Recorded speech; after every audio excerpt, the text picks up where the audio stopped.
Well, it is my pleasure to introduce Dr. Clark9. Clark is the extension agronomist for small grains on Oilseed. He began this job in 2015 upon graduation here with a degree in agronomy. Before then, he obtained his DS from Tennessee State in ag education and extension, and then his master at the University of Idaho in plant science from also Idaho. And then he came here. He's trying really hard to increase the bottom line for producers in the state, to guide them in following economic practices that will increase the yield and resistance to body and antibiotic stresses while keeping the environment sound and intact. And he's going to talk about small grains and oilseed extension outreach, meeting the current and future needs of Texas producers. Thank you, Dr. Ibrahim. Good afternoon, everyone. Thank you for showing up. My goal today is to kind of inform you a little bit about what I do, what my program does, maybe educate you a little bit on extension if you're not familiar with what extension does, and then maybe hopefully you'll learn a little bit about some of the crops we grow in the state as well along the way. So a little bit about extension. So Texas A&M AgriLife Extension is a statewide agency that is under the Texas A&M system or umbrella, and it's part of the nationwide land grant system, which began with the Morrill Act back in 1862, basically establishing several institutions of higher education that would receive federal funding to educate the public on agriculture and other sciences. So the mission of Extension, or AgriLife Extension, is to serve the citizens of Texas, the nation, and the world through education, research, and service, which create vital economic, environmental, and societal benefits. So the support system that we have for producers in the state starts out at the county level. We've got county agents in nearly every county. We have a lot of agencies at the moment, but we have 254 counties in Texas, so I have a lot of county agents. They kind of serve with our frontline defense when producers have questions. They go to the county agent a lot of times, and then if those county agents don't know it, they kind of start to know the answer to the question. They'll start moving it up the chain, and a lot of times then they'll go to our regional agronomists, and we have those strategically positioned throughout the state. We've got Jordan Bell up in the Panhandle at Amarillo. We've got Calvin Croswell at Lubbock. We've got Amy Camara at Vernon. And we've got Josh McGinty down in South Texas. And currently we have a vacancy at our San Angelo position. So our regional agronomists are not crop-specific, but region-specific. And then we've got our crop specialists, which include myself, Dr. Morgan, Dr. Schnell, who have statewide responsibilities, but we focus on specific crops. So perhaps if the regional agronomist doesn't know the answer to a question, they may come to us, and hopefully we can help solve whatever the problem might be. In addition to agronomists, we have a lot of other specialty extension faculty and staff that help producers out. We've got integrated pest management agents, which are strategically located around the state that cover 2 to 3 counties. And then we've also, as you can imagine, have entomologists, plant pathologists, soil fertility and water, economics, weed specialists, basically anything you can think of that a producer might run up against. We've got a specialist that covers that. A little bit more specific on my program, I cover small grains and oilseeds. I've kind of shortened that. I used to be just full season oilseeds, but I've kind of dived a little bit more into soybean, and I'm now dabbling a little bit in sesame, so I just shortened it to oilseeds. So as the name suggests, I cover quite a few different crops. My highest priority is wheat because we grow the most acreage of that. But then I also do oat and barley work, and we screen a lot of those species for forage production in addition to grain. And then for oilseeds, most of my work is going to focus on the canola and soybean. But like I said, I do a little bit of sesame work now, and would entertain looking at other oilseeds if the need arose, whether we have a market develop or acreage increases. But currently we just don't have either of those for most of our other oilseeds in the state. To put things in perspective, I went on to NASS and FSA websites I wanted to just give you perspective on the crops that we currently grow in Texas and where the crops fall into that picture that I cover. You can see right now cotton is number one, bumping up against 7 million acres. That's a little bit higher maybe than average. Just the way prices shake out, right now cotton bulk is more attractive for producers. Wheat's currently number two. We're seeing pretty low acreage right now, mainly due to low prices for producers. We're sitting at 4.7 million acres, which is the lowest we've seen since the 1970s, with possible further reduction this upcoming year if prices don't improve. On any average year, I'd say cotton and wheat are fairly neck and neck, somewhere around that 5.5 to 6 million acres ballpark. And we've got hay, as you would expect, with cattle. As many cattle as we have in the state, Ford is a big player. And then we've got corn, sorghum. You can see we've got oats. Following sorghum, oats are somewhere around 400,000, 500,000 acres. And then as we move down the line, we're getting more into alternative crops. And of those, again, we've got soybeans planted around 100,000, 150,000 acres. And then I've got the barley and the canola highlighted there. They're very much alternative crops. Right now, acreage is sitting around 30,000 to 40,000 acres for each of those. Again, looking at wheat acres specifically and trends over the last decade, you can see our acreage typically for planted acreage is between 5 and 6 million acres, and right now we're sitting at 4.7. The other thing to point out is there's a pretty big discrepancy between what's planted and what's actually harvested. There's really two main things at play there. One is weather. Texas is a big state, so in any given year there's some sort of natural disaster happening, whether it's drought or flooding or both. And so we lose some acreage to that inevitably. But the other big thing here is that we graze a lot of wheat. Anywhere between 40 and 60% of our acres get grazed. Sometimes that gets taken to grain for a dual-purpose crop. Other times it's just strictly grazed out, and so we don't harvest those acres. And so you can see on any given year, maybe a third to a half of the acres are actually harvested that are planted. The next question you might have is where to grow wheat. We've got what we've identified as 4 primary production regions. Our biggest region is going to be up here in the High Plains, number 1 production region, but that's followed very closely by the Rolling Plains in the center portion of the state. And then our third biggest production region is going to be the Blacklands. And then we've got South Texas, which is a fairly minor, usually contributes to maybe 5% of the wheat acreage for the state. And usually we see a few more counties shaded in down here in South Texas, but that really kind of fluctuates based on the prices. And right now with prices as low as they are, we've seen a lot of guys migrate away from wheat for something that they can make a little bit more money on. I also thought that I would point out that wheat isn't just wheat. We have a lot of different kinds and types of wheat. And Texas, we grow several different types. You've got winter types, spring types.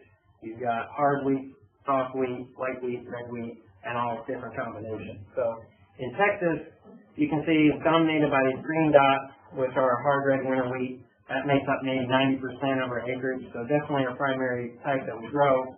As you move further east in northeast Texas, we get into higher rainfall area, and that's where that portion of the state's really dominated by soft red winter wheat. And then as you move to South Texas, there's a couple dots down here for hard red spring wheat. We don't grow that in the spring. What we do is because we're so far south, we run into vernalization issues. Basically, that means, if you're not familiar with that term, that means that winter wheat requires a certain number of chilling hours for it to switch from vegetative to reproductive growth. And so a lot of times we don't meet that, and that was particularly true the last 2 years.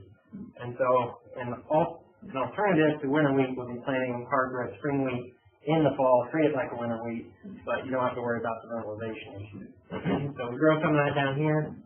There's a little bit of soft wheat grown along the Gulf Coast as well. And then there's a couple purple dots for the white wheat. That's really a niche market. On any given year, it's going to be way less than 1% of our acreage. It's not a big player. So that's some background information. Moving in to expansion and outreach that my program does.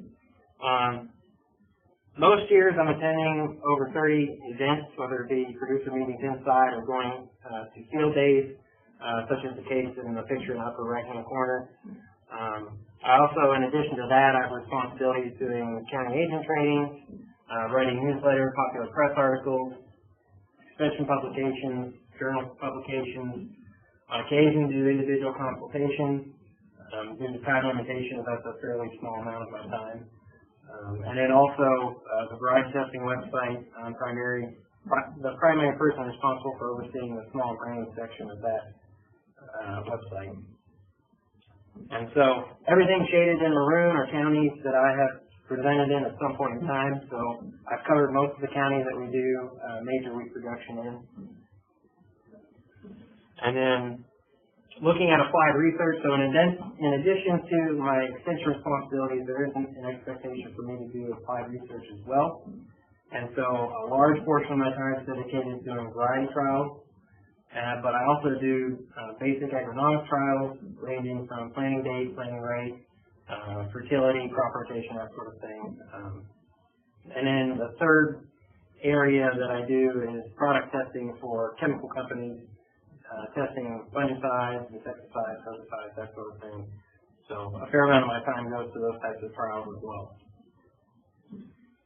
I'm going to transition into talking a little bit more in depth about the variety testing that I do. And before I do that, I know most of you have probably seen these slides before, but just to reiterate, again, Texas is a big state. We range drastically, really dry in the west and really wet in the east. And we go from a temperate climate up in the Panhandle to a subtropical climate in South Texas. So as you can imagine, a variety that's well adapted to one area of the state is not very likely it's going to do well somewhere else. So that's why variety testing is very critical to identify the varieties for specific regions of the state.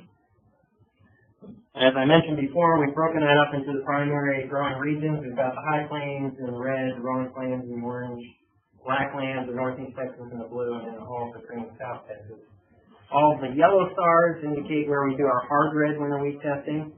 So we do that pretty much everywhere in the state. Then we have our soft red winter wheat testing in northeast Texas, and the red stars are our hard red spring wheat. And you can see we double up at a lot of these locations, so we can get some pretty good comparisons on the hard versus the winter in South Texas, or the soft versus the hard wheat in the blacklands. And so any given year, between 25 and 30 locations. This is very much a coordinated effort between a lot of faculty and staff.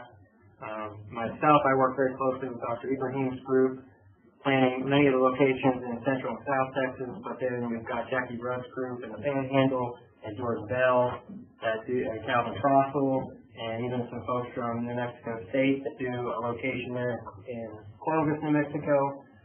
Russell Sutton's up in Northeast Texas, Josh McGinty's in South Texas, so there's a lot of people involved. There's a lot of coordination that takes place to make this happen. And so this is a picture of most of the folks that are involved in one way or another with wheat. The wheat group, this is the Tammy Wheat team. We meet once a year at our Small Grains Workers meeting, which rotates between Amarillo and College Station. This past August we had it in Amarillo, so if any of you are interested, next year it'll be here in College Station again. But again, this team is made up of wheat breeders, agronomists, staff. We've got some county agents actually in this particular photo, entomologists, plant pathologists, just a very good group and a very big group to work with. And in fact, in 2015, the group was recognized with the Dean's Outstanding Achievement Award. So we were recognized for the excellent work that the group has done. So kind of in combination of the variety testing that we do, we develop what we call our picks list. These are varieties that, if we had our own farm, that we would choose to plant. And so that's based on a lot of different site years by region. So in order to make the picks list, you have to have at least 3 years of data from a particular region, and then we combine all that data across years and locations for that region. And that's going to range anywhere from 9 to over 20 site years. So it's a very robust data set. We feel very confident once we look at that we can say, okay, these varieties are going to be the best for producers in this particular region. And then we also break that out, as you can see in the high plains, we break it out by production system. So we have picks for the dry land and also for irrigation.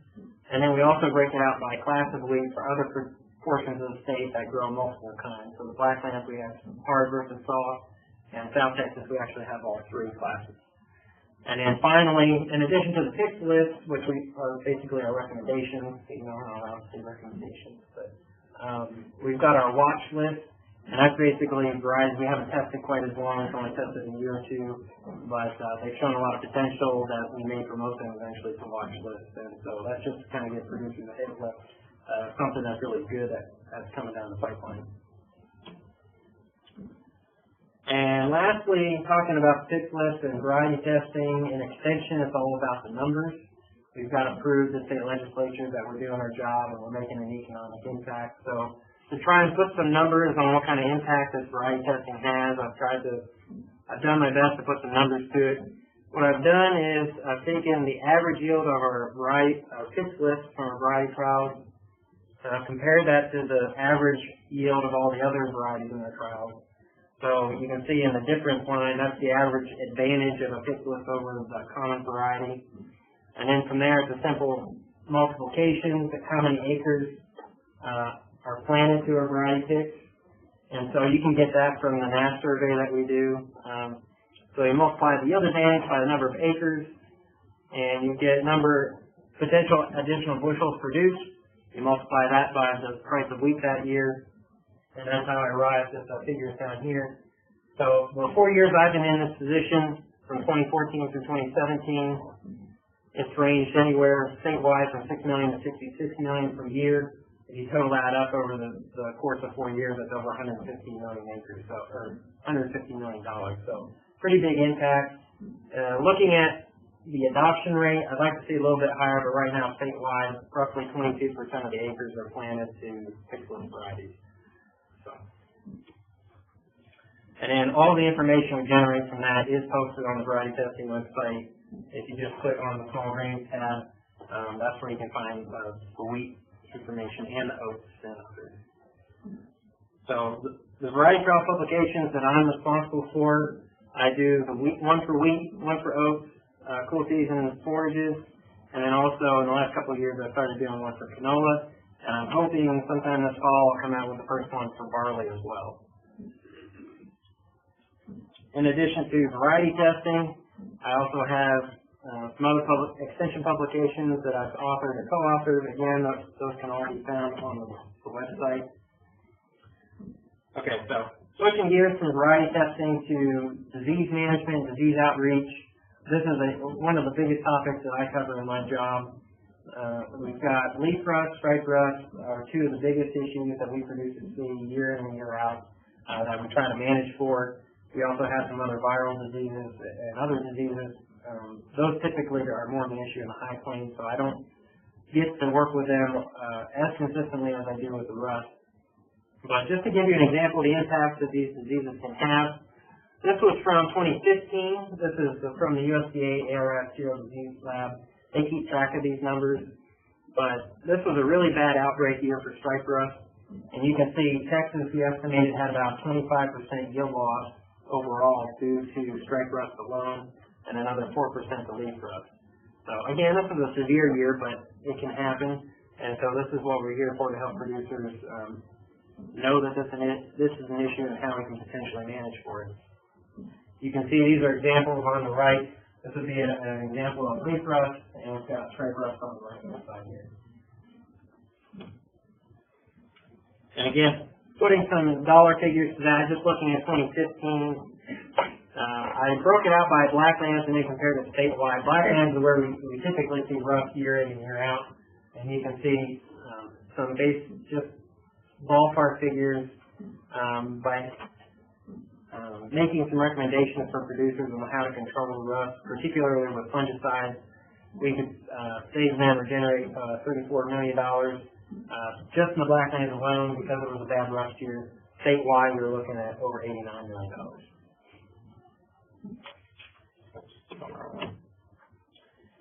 Looking specifically at research projects, I have several students in my program, both graduate and undergraduate level. Currently, I have or currently advise or co-advise 3 PhD students, 4 master's students, and serve on 5 other master's student committees. And I've also advised 3 undergrad research projects, and on any given year, employ 1 to 2 undergrads in my program. So now I'll just walk you through just to give you an example of some of the projects that I'm working on. This is one we've been working on for several years now, looking at double cropping in wheat systems. There's also a tillage component to that, but some of the objectives of this particular study are to look at the impact that the double cropping and the tillage have on wheat yields in the blacklands. We really don't have any information on that. Double cropping is not really common right now, but we're looking at ways to increase intensity in our cropping systems. We want to evaluate the impact that the double crops and the tillage have on the soil health parameters. So soil health is a big buzzword right now, and I'm working very closely with Dr. Neely and some other folks at other research centers to look at the impacts on that, and then trying to identify the best fit double crop for in-tillage recommendations by region. The data, I'll show you a little bit of data from the project that will focus just on our location at Thrall, but we also have the same study at Beeville and Lubbock. And so, finally, eventually, we want to do a total system profitability analysis to see if this is actually going to make producers more money. Just because you grow and produce a crop doesn't mean you're actually going to make money on it. So one of the biggest issues that arises looking at double cropping is how much moisture do you have. That's a particular interest in Texas, where a lot of times we're dealing with limited moisture, especially with the dry and hot conditions we have in the summertime. And so our double crop treatments, we've got grain sorghum, sesame, we have our fallow check, we've got a cowpea, and then we also have a cover crop in there, which we will just terminate. We don't harvest spring grain. And this is looking at soil moisture over time. This is actually looking at 2 years. So this is the initiation of the study in 2016. So we harvested wheat in June, and we planted in late June. We started taking moisture in mid-July. As you would expect, the sorghum with the red line and the sesame, the orange line, did reduce our soil moisture partway through the season. But importantly, what our data is indicating is, even though it's using moisture in the summertime, we are getting enough water or moisture recharge with the water that we receive in the blacklands that we're really not seeing any significant differences by the time we plant our wheat. So from that standpoint, the double crops are not negatively impacting our wheat. And so this is going through the wheat season, and we're harvesting right about here, and then we're following immediately with the double crop, and this is leading up right into August, this past August. Again, we're starting to see those similar trends. Those crops are using a little bit of moisture. However, we did have 10 or 15 inches of rain from Hurricane Harvey, so I would expect that all got recharged pretty quickly. And we've already harvested several of our crops. We'll probably be harvesting the grain sorghum and the sesame here in another 2 to 3 weeks. Looking at crop grain yields, just looking at 2016, this is looking at grain yields in pounds per acre. And I've color-coded it by crop. So we've got cowpea, sesame, sorghum, and then also we've got different tillage treatments down here on the x-axis. You can see from a pound per acre perspective, the grain sorghum is really the winner here. But if you take into consideration the price of these commodities, actually the sesame is working out to be probably a little bit more advantageous. 1,000 pounds is generally considered a really good yield, or a respectable yield for sesame, and is worth a lot more than grain sorghum. So this is just 1 year of data. The other thing I'd like to point out here are the differences that the tillage treatments are having. Nothing on cowpea because it did so poorly, but when you look at the sesame and the sorghum, doing a quick conventional till between the wheat crop and planting the double crop just dried out that topsoil moisture just enough that we had really poor, or a lot less, a poor stand on our double crops compared to the strip till and the no-till. We had just enough soil moisture to get a better stand. I think that really translated into a higher yield. So going with a reduced tillage treatment really seemed to improve the potential for this cropping system. And then the other question we're trying to answer is what kind of impact these double crops are having on our wheat crop. And basically showing you data from 2016 and 17, we're not seeing any significant difference across the different treatments. And in fact, in 2017, the fallow numerically has the lowest yield. So may not be seeing any benefit to the wheat, but we're not seeing any negative impact either, which is, I think, a good thing to prove. So in summary, so far for the study, we've shown that so far we've seen sufficient rainfall in the fall to replenish what the double crops have used, and so that the wheat crop has had sufficient moisture to get going, and we've seen normal yields out of our wheat crop. The reduced tillage treatments again seem to increase the stands and therefore the yields of the double crop. And right now, the sesame and the grain sorghum seem to have the most potential for this type of system, at least in the Texas Blackland. Next study I wanted to talk about just a little bit is one we just started this past year, looking at N rates and soil nitrogen crediting in wheat. Again, this kind of work has been done a lot in other crops, but looking back through the literature from research and extension, we just don't have the information in Texas to kind of back up some of our recommendations. So we basically we have two objectives here. We wanted to validate and adjust, if necessary, the current recommendations we have by region, because currently we have a single recommendation for the whole state. And I personally don't think that's going to be, I don't think a one-size-fits-all works because of the different soil types and the different environments. So I think at the very least, we'll probably have different recommendations by region. And then also we wanted to identify and develop our nitrogen crediting for the soil recommendations for wheat across the state as well. Again, last year we had 5 sites that we did. I'm just going to show you one. This was our best responding site, and this was in Leonard, which is northeast Texas. We had different total nitrogen rates all the way from our control all the way up to 150 pounds of nitrogen. This graph is averaged over our crediting treatments. You can see our yield responded linearly from 0 all the way up to 90 pounds of nitrogen applied. And we also had some significant impact on our test weight as you really push the amount of nitrogen that we added. So this was the kind of response that we expected to see.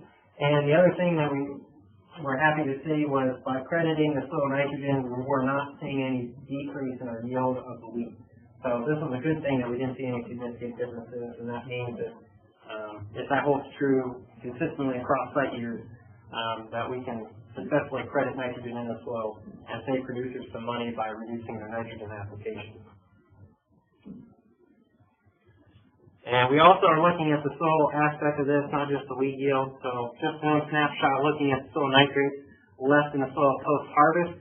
You can see that the rates that you would expect did impact the amount of nitrogen left in the soil. Our lower rates, our controls, the dark blue line, had some of the lowest amounts of nitrogen left, and our highest rates, the light blue and the green line for 120, 150 nitrogen, had some of the most nitrates. Now, unfortunately, for whatever reason, a number of our sites had no yield response even to our nitrogen rate, which was kind of surprising, so we're going to try to explore that a little bit. Right now, we're just looking at nitrates in the soil. Moving forward, we'll probably look at not only nitrates, but total nitrogen, organic component, maybe ammonium, and try to explain it that way.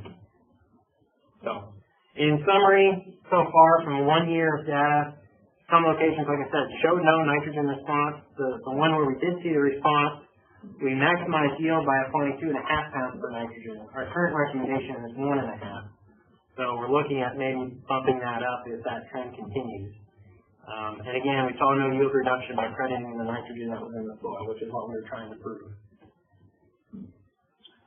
Looking at some of our industry trials, again, we test commercial and experimental products for a number of chemical companies.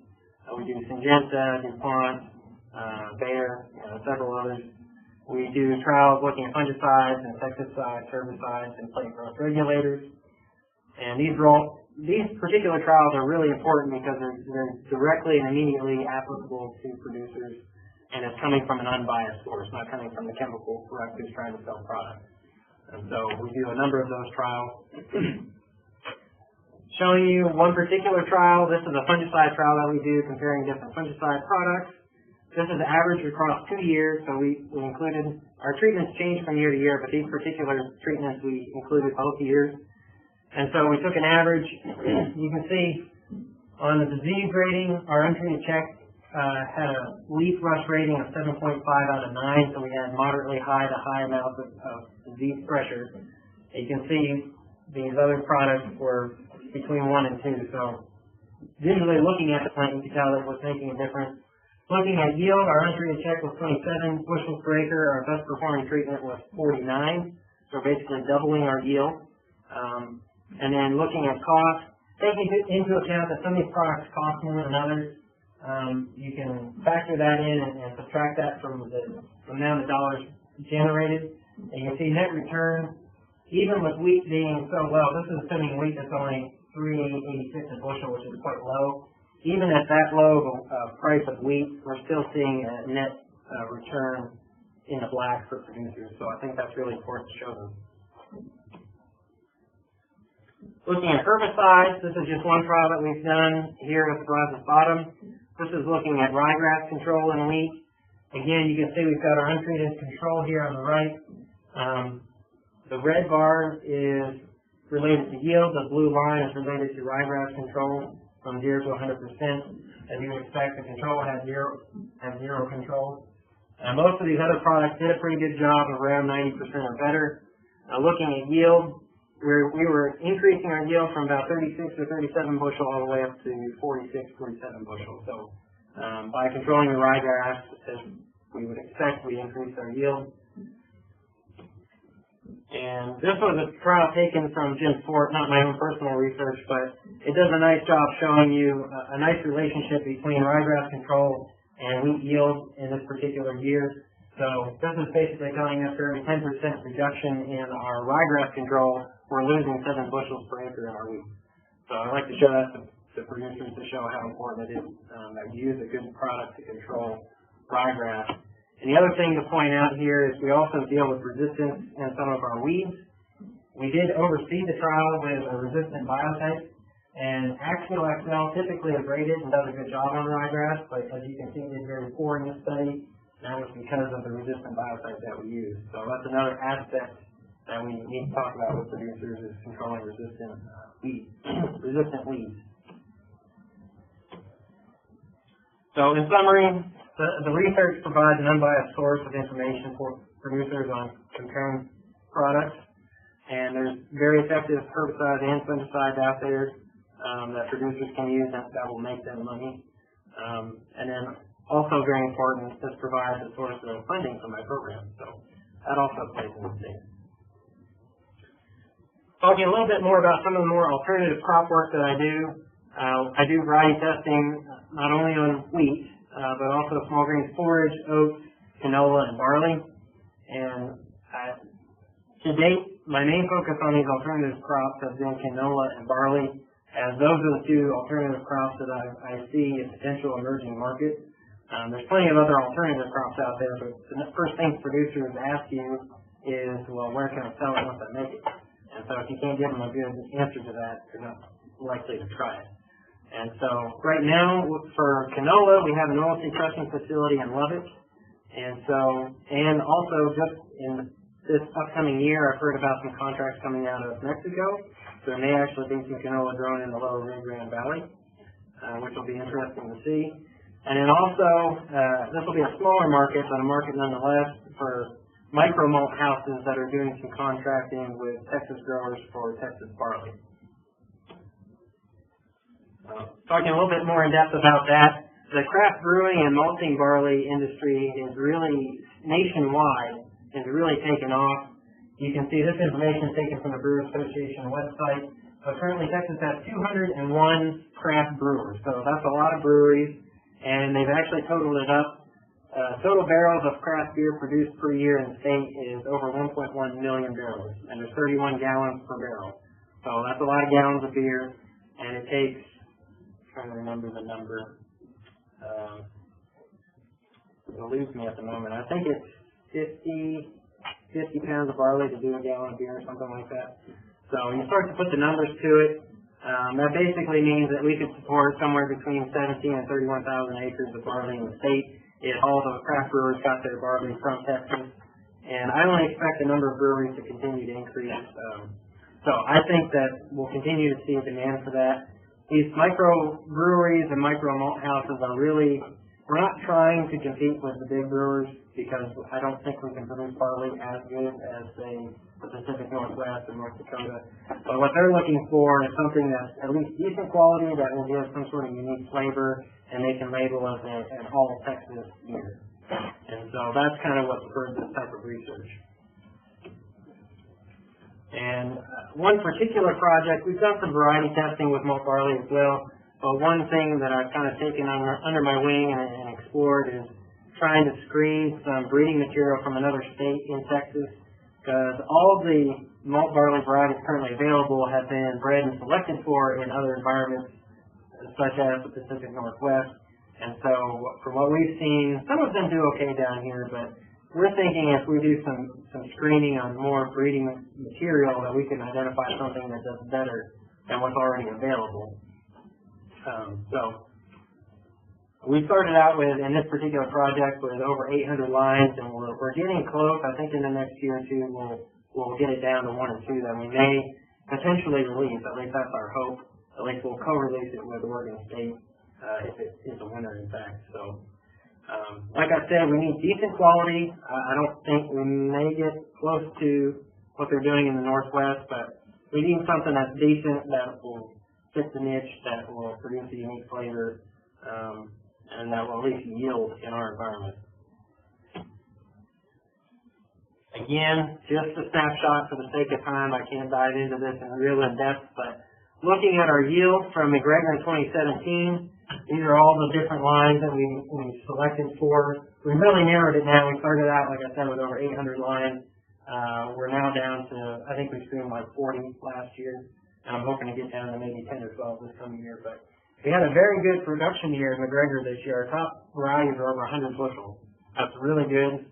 Even on the last 2 years, which were really rough conditions, we had a lot of rain at harvest and we lost a lot of trials, we still were getting 40 bushels, which is pretty respectable, and it's always out yielding the wheat. So I think economically, if you have the market for it, I think this would be advantageous for growers if they can get a contract. But anyhow, so we're looking at yield and quality. This is showing that we do have some varieties that will yield for us. Just to show you, we do have some checks in the trial. These first 2, Tambar 501 and Thoroughbred, these would be considered high yielding, but they're feed grade quality, so not ones that you would want to malt. But this will give us comparison on what we think, the maximum yield should be or could be. And then we've got 2 that are considered malt quality. We've got KWS Whitmalt and TWS Scala. And as you can see, the yields on these are not very good, especially compared to these. And I'm not sure about the quality. I have to look at those numbers yet, but at any rate, the important thing is we do have some lines that I think will do very well for us here. And then, like I said, the other aspect here is the quality, the really important aspect here. And so the ones that I've highlighted here, this first one highlighted in red is Lacey, and this is the check. So when we harvest our variety or our trial, we actually will ship our samples off to the USDA lab in Wisconsin, and they will micro malt samples for us and give us this index. I should explain that too. On our y-axis, we've got malt quality score index. So malting and brewing is very complex. There's a lot of factors and parameters involved. I don't have time to go into each one individually, so I've just chosen to show you this index score that they've developed to give you relative differences and potential for quality. So this Lacey is one that they have at the lab that they run in every batch as a comparison, and that's kind of going to be the benchmark. That's going to be best potential that you could expect on this index. And so, as you would expect, that topped out at about 64 on the index. We do have some that are getting pretty close to that, and importantly, we've got Alva and Full Pint. These are some commercial checks that we grew in our trial, and we do have some experimental lines that are doing better in quality than what's commercially available. So I think that's also promising as well. Now the real challenge is trying to find one that's going to be high quality and high yielding. And I'm plowing through some of those numbers right now, and there's 1 or 2 actually that seem to be high yielding and pretty promising for quality. So moving forward, where do I plan on going from here? Well, we'll continue to do variety testing. That's kind of a mainstay for this program. So we'll do that for most of the crops that we're currently working with. We'll continue to conduct agronomic studies and do trials as the need arises and as issues arise. And we also will take opportunistic notes on the trials. We take fertilization issues on mild winters. We take sprout damage when we have rain at harvest, disease resistance, that sort of thing. So we'll continue to do that. Some of these crop rotation studies that we have in the ground, we really need to do long-term to get, long-term benefits, not short-term. And so we'll continue to hopefully do and maintain those trials. And then, like I said, we'll evaluate alternative crops as viable markets appear. So, and again, we'll continue to pursue releasing some adapted multi-barley varieties in the next coming years, hopefully. So, funding sources. There's a lot of different places I go for funding. A lot of these are chemical companies for fungicide and herbicide trials. I've got some funding support from the U.S. Canola Association. A big one is Texas Wheat. They're a big supporter of extension. So I appreciate their support. There's a project I'm on from the United Soybean Board, and then some federal funding from NRCS and NEPA as well on some of the projects, or some of the projects. And then for acknowledgments, first and foremost, I really have to acknowledge Daniel Haskell and Linda Francis. Without their help, my program would not function nearly at the capacity that it's currently functioning at. And then I also want to thank all the colleagues around the state, particularly the extension agronomists and other specialists that I work with on a regular basis on these projects. The TAMU AgriLife wheat team, which I work with very closely. County and IPM agents that are really valuable in checking on trials, identifying cooperating producers to do trials. My mentor committee, Dr. Morgan, Dr. Ibrahim, Dr. Vanessa Courier, and then also my family and students in the program. So, with that, thank you for your time. Be happy to answer.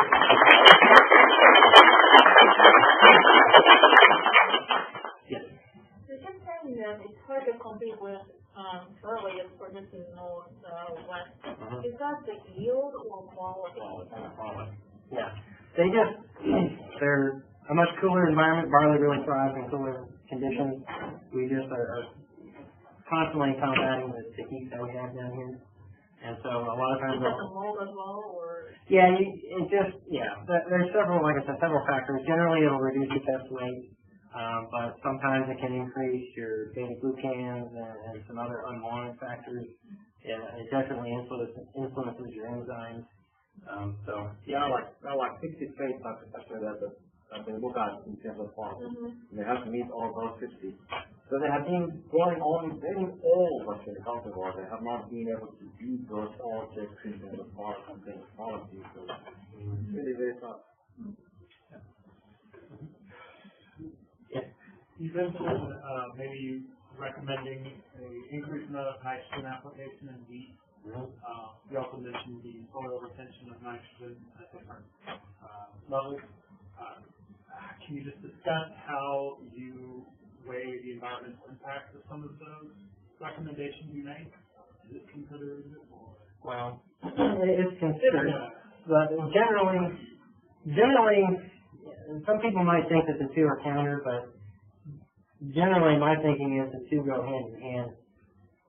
Producers don't want to spend any more money than they absolutely have to. So if you're putting nitrogen on and it's just building up in the soil and it's not going into the plant, they're just wasting money. So I think by maximizing economics, you're going to reduce the amount of nitrogen that goes in the soil.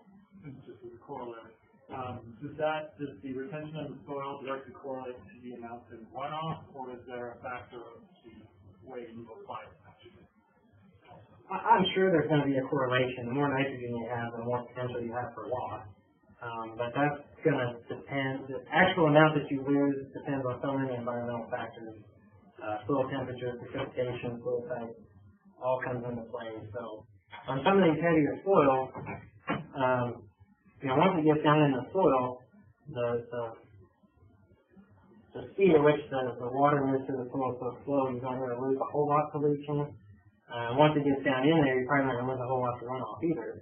Now you do get some denitrification, so it turns into a gas and you lose it that way, but sandier soils are really where you have to worry about it. And some of the things are unavoidable, like you apply nitrogen, especially if you apply granular urea on the surface, hoping for rain to incorporate it, and then you get 6 inches of rainfall. You know, you can't always plan for that, but you're going to lose a lot of runoff for that in those scenarios.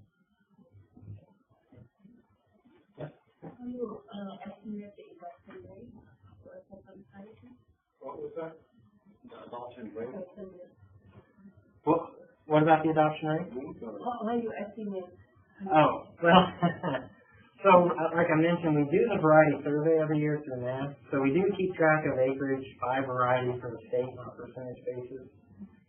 So we can keep track of actual acreage. Now, what we can't really do real well is say they adopted it because we told them to, or what they, you know, they just decided personally. But you kind of just need to guess on that. But we do have a pretty good handle on what's being grown currently. You should have graphed out the crops that are growing in 2017, and there wasn't a bar for canola, barley, soybean, or sunflower. Is it because it's an emerging market, or are the conditions? Yeah, there is a bar. If you had a microscope, you could see it. So, like I said, the acreage, there is some. It's usually right around 30 to 40,000 acres right now. It just didn't show up because the acreage is, the scale is on millions, not thousands. Yeah, so I would consider those emerging markets. Currently, the barley that's grown is either for forage or actually for grain production in the high plains. We've got a lot of dairies up there, and so that's what most of that's going for. Most of what we grow currently is not going for malting, although there are a few contracts I put in. And the canola, again, that's been emerging for probably the last decade. So ADM just converted their plant in Lubbock 2 years ago. So we haven't had a local endpoint somewhere in the state up until 2 years ago. Until then, there was a crushing facility in Oklahoma City. And right now, most of our canola acres are right up along the Red River because that was the closest to that crushing facility. And so, but that one has actually since shut down. So now everything is going to shift over to Lubbock. So we're working on trying to get more interest. We have seen it's been a struggle. Canola can be a bit of a finicky crop, but we do have 1 or 2 hot spots that I think are starting to develop and get some interest by growers. More time for questions. Okay. Thank you. So, which parameters do you consider to meet the survey for the forecast?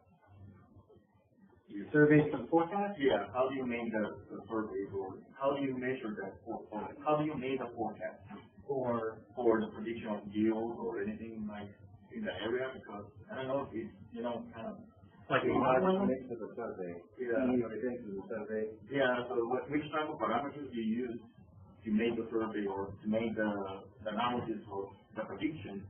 How much is going to be the yield or something like that? Well, so big, like. From a variety perspective, we don't really try to forecast what's being adopted. From a yield perspective, we're not really predicting anything. We're just planning variety trials and showing them. We're more interested actually in the relative differences in the actual yield.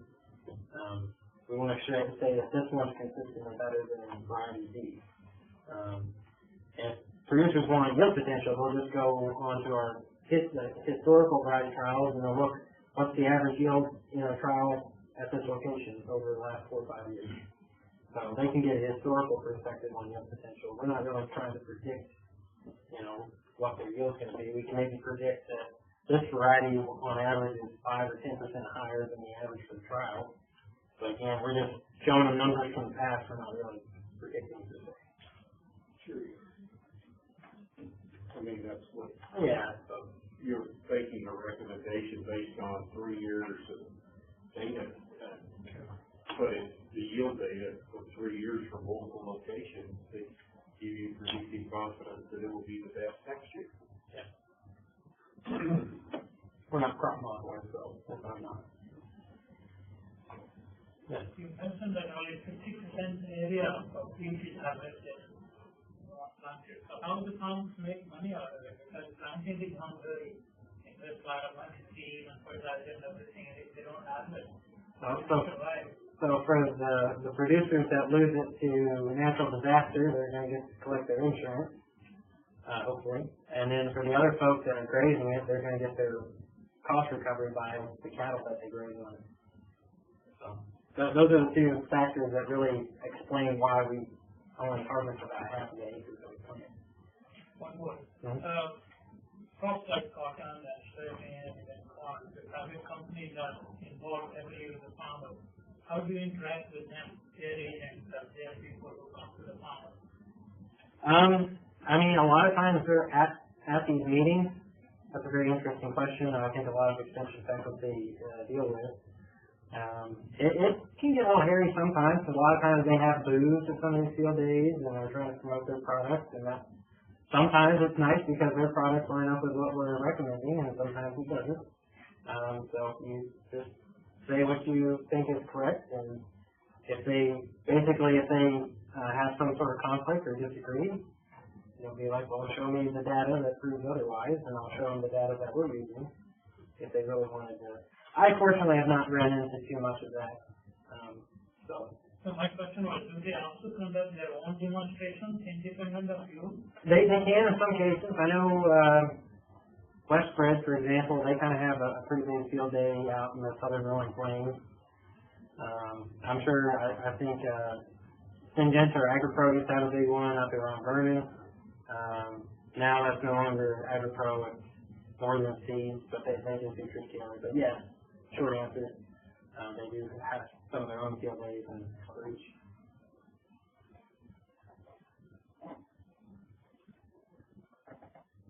The acreage of wheat this past year was lost since 1902. Nationwide. Nationwide, and so it's been going down every year. We've been told that we have to increase yield potential by 40% over the next 30 years, right? And we have been increasing it by 2% per year. So the last 1 year, we increased it by 40% in the state of Texas. So what is going on? It's like what is going up and it's kind of a global warming or climate change, and the demand is lower than the supply. So have we been getting the wrong information, or what do you think? What's your input? I don't have a good answer for that. I think part of it is actually just luck. On any given year, usually some part of the globe is having some sort of natural disaster like we face in Texas. And in the last 2 to 3 years, where we've seen some of the record global production, all the wheat production regions in the world seem to be having good years. I think we're just a couple of big natural disasters away from starting to see that reduction again. But you're right, the general trend is we are increasing yield, and we do seem to be keeping up with consumption. So.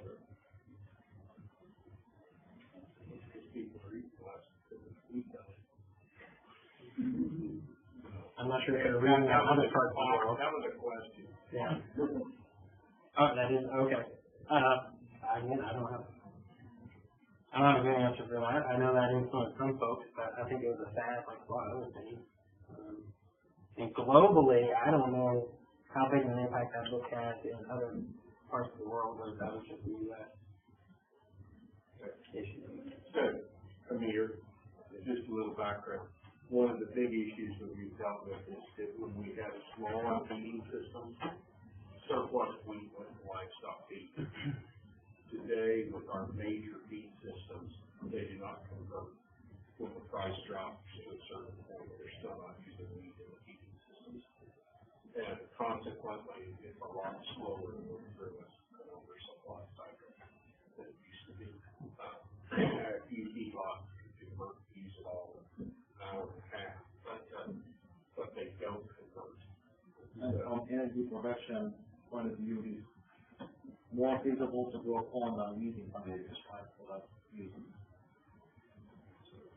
Is that part of it? You can run economics, and the economics can tell you should be feeding wheat when wheat is the same price as corn. We're not doing it. And that has to do with their processing capacity, the delivery capacity, and how they make the feed that they provide to their livestock. And so we see some switch over in poultry because they can do it quicker in poultry. So there's a 60-day heat cycle. But we no longer see heat when it drops to $2 to $3 a bushel go into the feed. Not to fill for Ukraine, Kazakhstan, and Russia didn't have any crisis for the last 4 years. They're going to have one. They don't continue to be.